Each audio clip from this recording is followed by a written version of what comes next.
안녕하세요. 지난주에 방송된 완소 LA, FIDM 뮤지엄 첫 에피소드 다들 보셨나요?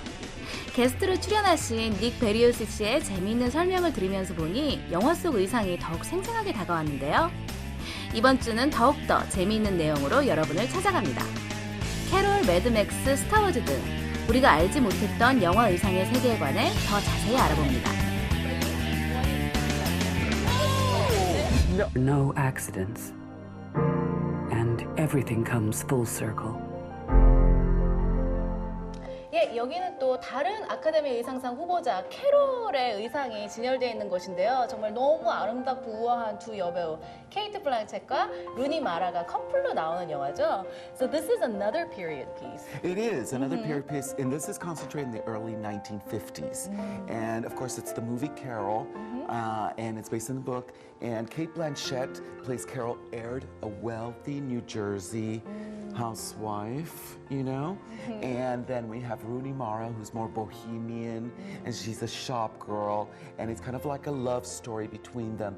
And the great thing, again, this is by Sandy Powell, Oscar-nominated costume designer, same costume designer who did Cinderella. So this is one person who's nominated for two. Yes. Oh my gosh, she must be insanely talented. She's very talented. Yeah, it's incredible. Yeah, she's In 1 year, In 1 that's year. even possible. 1 That's year. unheard of. I know. Now let's talk about these costumes. These are period costumes, like you say.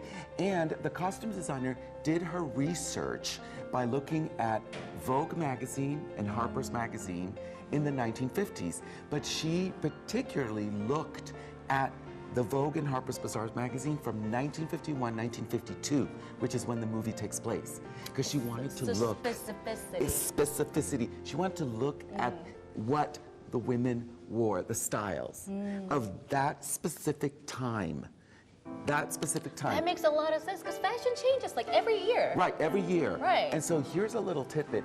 During that time, it was just the time of Dior New Look, which was a fitted, nipped-in waist, but full skirt.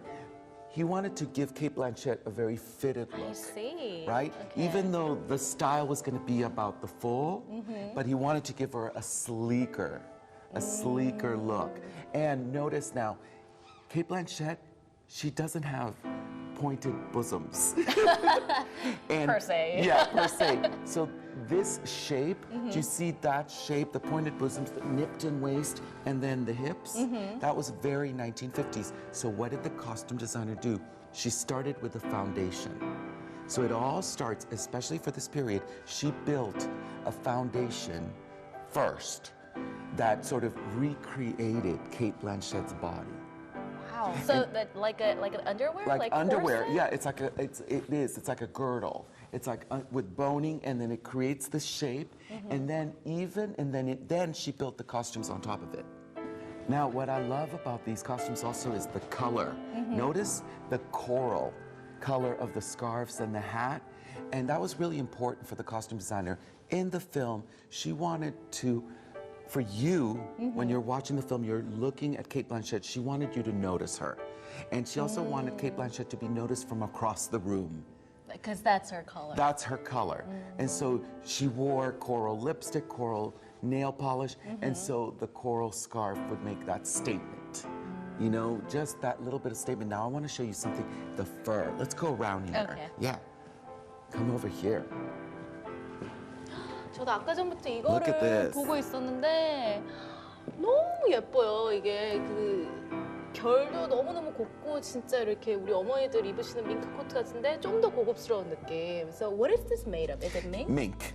Yes, this is vintage mink, and it's called pale blonde mink coat, and it's a vintage mink, and she wanted to find the right shade that would go with Cate Blanchett's coloring. You know, with her pale blonde coloring as well.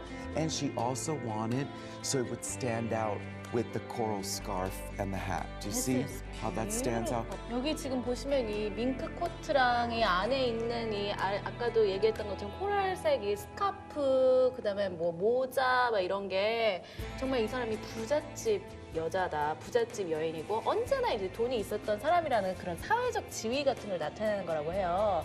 So what about Rooney Mara character? Because she doesn't come from the same. No. Right. No, she doesn't come from the same social standing. So when we look at Rooney Mara, her whole look is supposed to be more bohemian. And she takes photographs, you know, she probably went to art school, so she wanted to make her look more like a student, somebody who's on a budget, you know, and somebody who's not as fancy as Cate Blanchett. She wanted to show that contrast. But even within that, like trying to make her look simple and more like a college girl, you know, who rents an apartment, Right. there is still such detail in the work that you don't even notice as much in terms of when you're watching the film. But notice how the stripes, they all match. Look at the sleeves. Oh, so those are all custom They made all, as well. it's custom made and it's cut so it matches. Do you see that? Oh, yeah. Do you see how it matches? And even in the seaming. And so that is all part of a custom made jacket. You see the right detail. here. See that? So it looks like it just continues. Oh. That is now considered couture. They don't do that. You don't see that with H&M.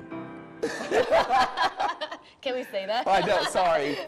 You don't see that with fast fashion stores. Yes. Is that better? Yes. I love H&M. Me But too. It costs too much money.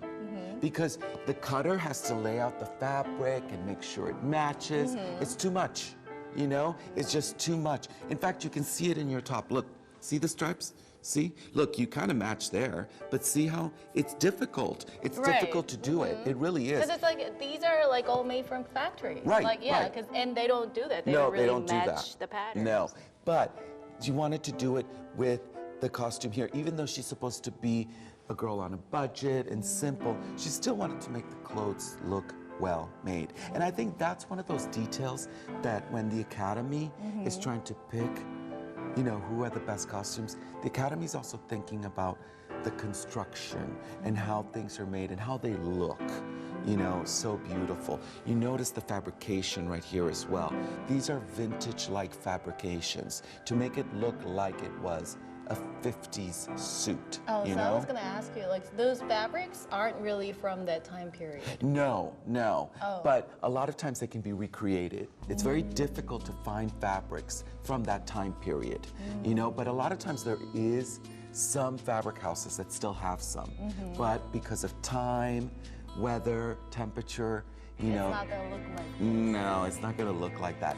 And another thing, another trick is also using fabrics that are now sort of just for furniture.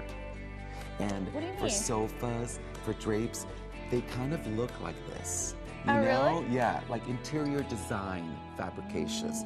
And so a lot of times costume designers, even us fashion designers, will use interior design fabrics for making coats or jackets That are unique. that are unique and give a little bit of a 50s vintage look. 아, Yeah.